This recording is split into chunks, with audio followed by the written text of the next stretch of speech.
Highnesses, Excellencies, ladies and gentlemen, a very, very good morning on what is the first official day of World Government Summit here at Dubai Expo 2020.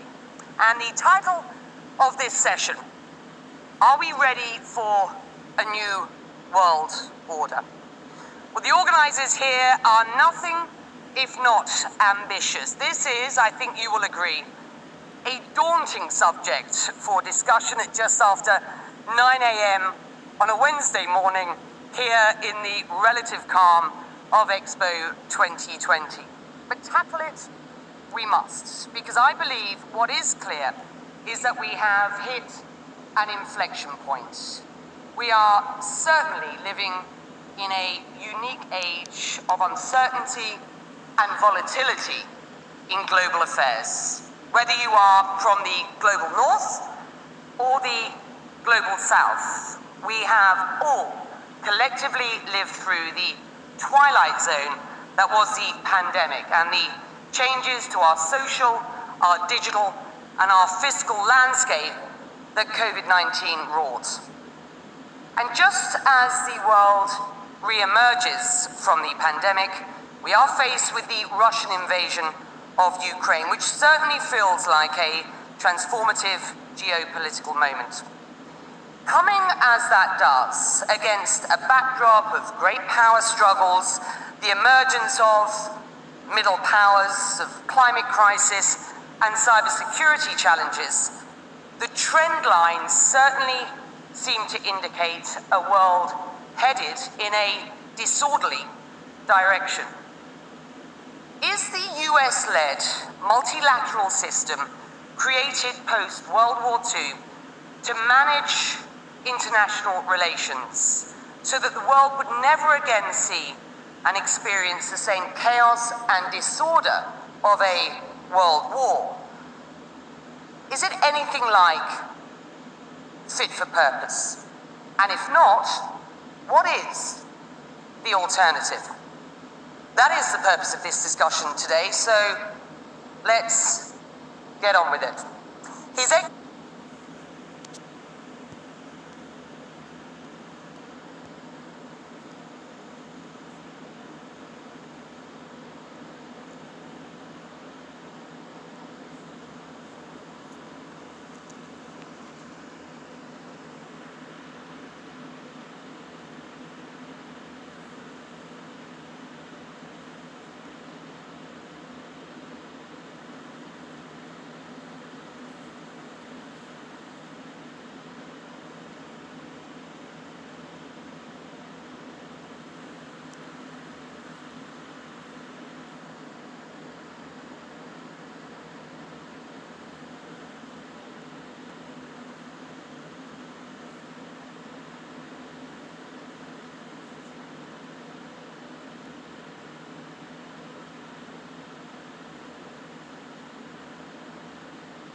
In the case of the current crisis, and in fact the current crisis that we have been undergoing for some decades now, the newborn baby is a new humanity.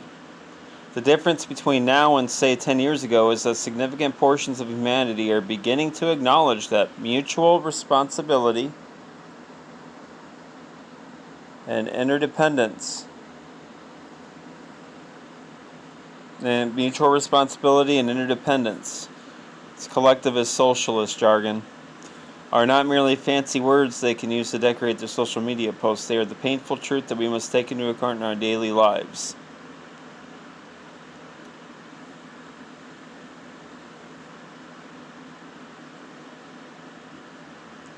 So anyways, yeah. But if we use our interdependence for the common good, and I was doing videos on my other channel, Truth or Bombs, that showing in the socialist literature of the various secret societies, the Lucis Trust, and many others, that they often use the common good, and how the common good is basically socialist language, which I'm sure whoever's watching this knows, but I'm just hammering the point further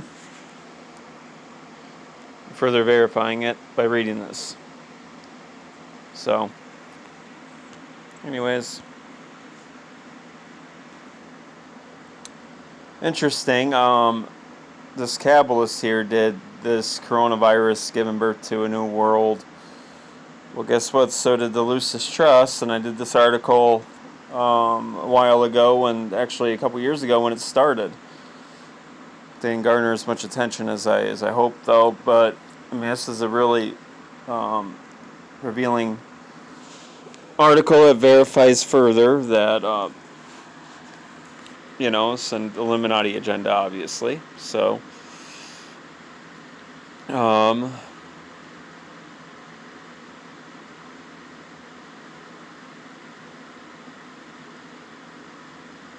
just let you read this. You can pause it, but I want to just get to where in the article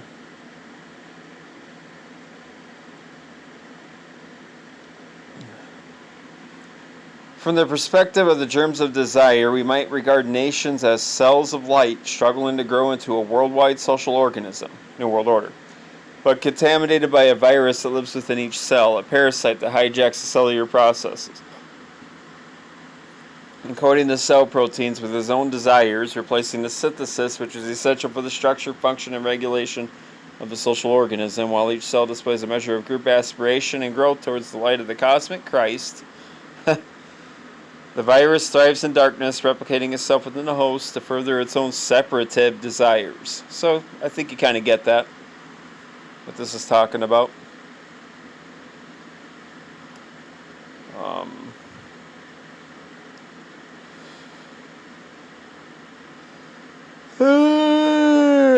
Boy, I'm tired, but I figured I just wanted to finish this up real quick with this.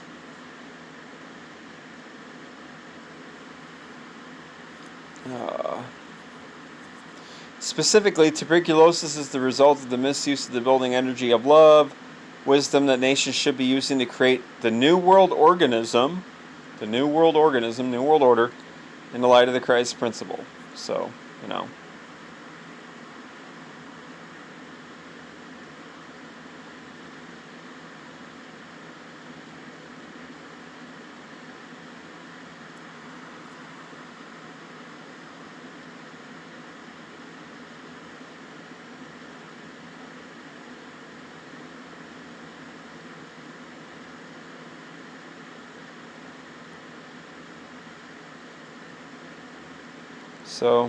another article, and, for those that want to share,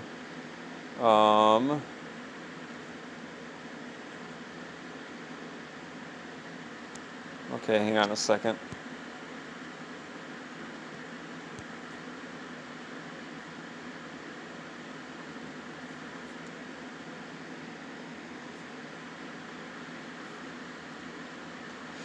So, just to verify, this organization has consultative status with the Economic and Social Council of the United Nations, and World Goodwill, which is a part of the Lucis Trust, is recognized by the Department of Global Communications at the United Nations as an NGO.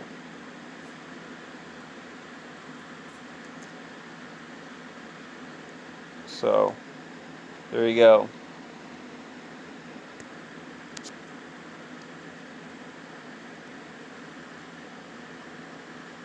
So, and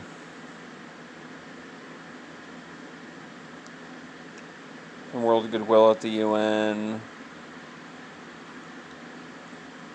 And they also support the Agenda 21. So we know, New World Order, Illuminati organization. I quoted from Alice Bailey's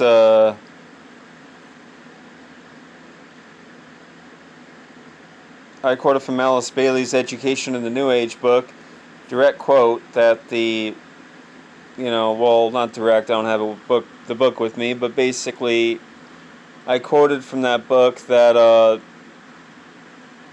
take the youth of the nation and brainwash them into that new education system, basically, quote unquote, train them in the ways of the Illuminati. So, no theory, all fact.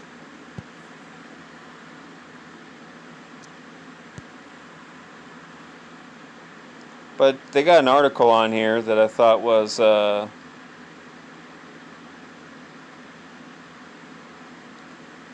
Lucifer.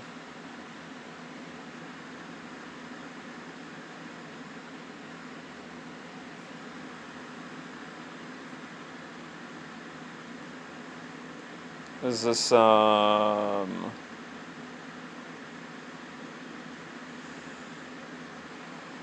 right here?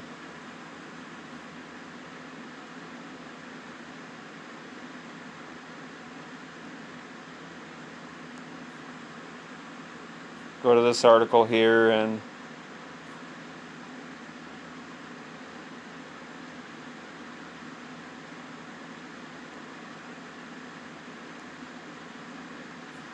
secret of the fallen angels is essentially the mystery which lies behind the very plan of evolution.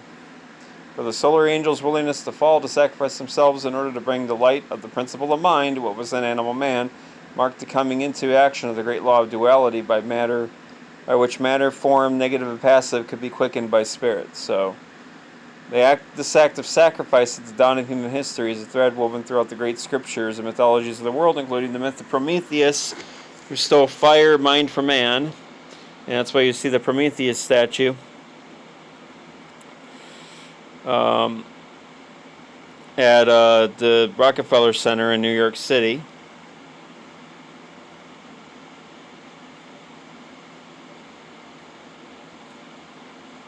So, there you go. Where am I at now? 13 minutes? Damn. But anyways, I also found this on Chabad.org. Global warming and the New World Order. I'm going to listen to this tomorrow, and if I catch something that's important and vital, I'll keep the time, and then I'll make a video on this. The United Nations of the future. Gee, I wonder what that is all about. So anyway, the old world is dying and a new one is born. I mean, this guy is just New World Order, New World Order, New World Order.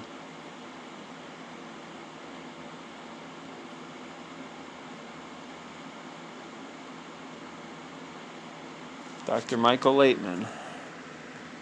COVID engendered humanity 2.0.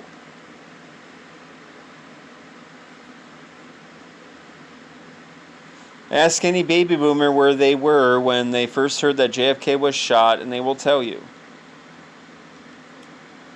They will never forget that tragic moment in American history. In many ways, so was September 11, 2001, which is Illuminati ritual, bringing in their New World Order. Because on September 11th, 1990, that was when H.W. Bush, Mr. New World Order himself, announced it. The birth of the New World Order, exactly 11 years before, September 11, 2001. Interesting. And the number 11, very important number, especially to the Satanist Aleister Crowley. Got to read that book by William Ramsey, Prophet of Evil, Aleister Crowley, 9/11, and the New World Order. Just mentioning it. So all these are alchemical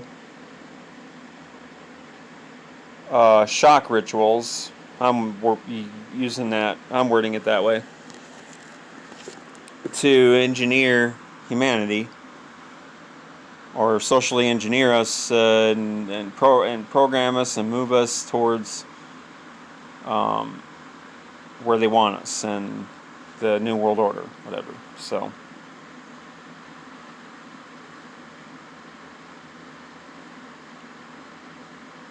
But the coronavirus has engendered a new humanity, humanity 2.0, if you will.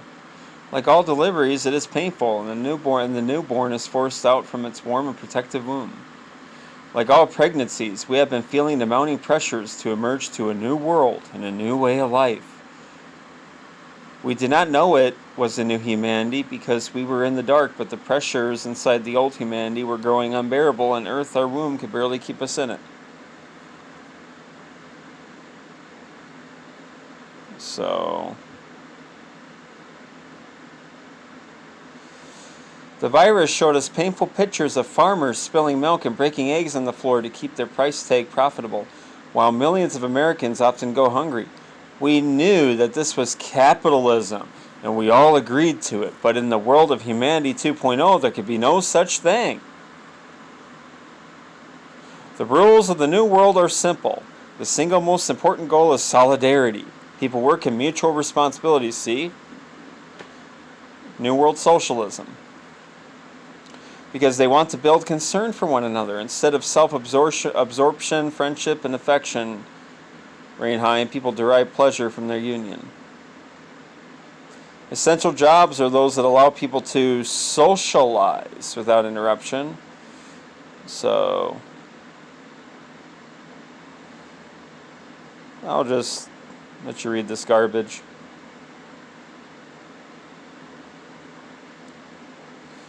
In the world of humanity 2.0, the most diverse societies would be the most thriving and thrilling to live in. No, it'll be like basically China. There will be no racism, no crime, no loneliness, no violence in humanity 2.0. Because basically we'll be in a controlled society. So while it may seem nice on the surface, no problems, no trouble, we won't have any freedom either. So no racism, no crime, no loneliness, no violence, no freedom either. So, yep. That's how they deceive people. It's a false promise. Promise that can never be fulfilled without the barrel of a gun, but COVID-19 requires mutual responsibility. Oh my God. So, I mean, it's...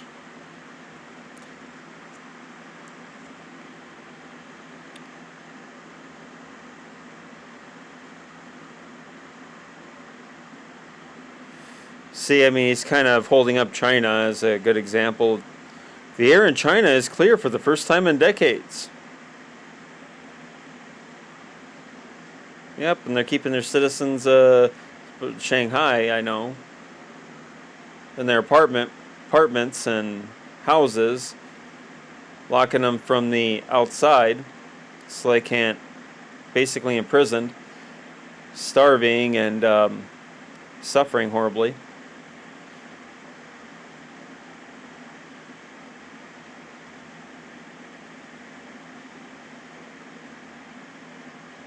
Coronavirus is sending us a message. Human nature, which engendered the civilization we so value, is at odds with the rest of nature. It is damaging to the rest of the world and injurious also to us humans.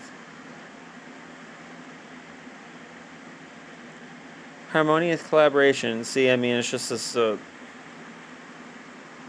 weak socialist garbage. So it's just it's liberal. It's oh my God.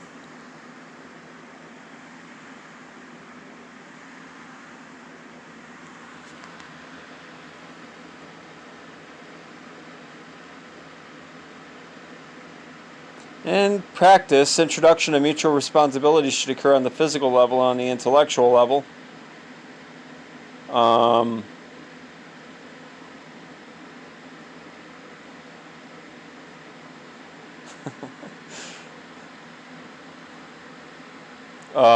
On the former, governments will have to tend to people's basic needs for food, healthcare, and housing. On the latter level, we must establish an online education system where scientists and other pundits introduce the notion of mutual responsibility.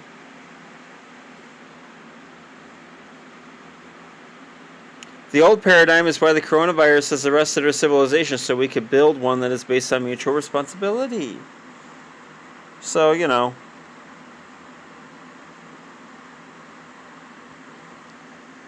that's it for now.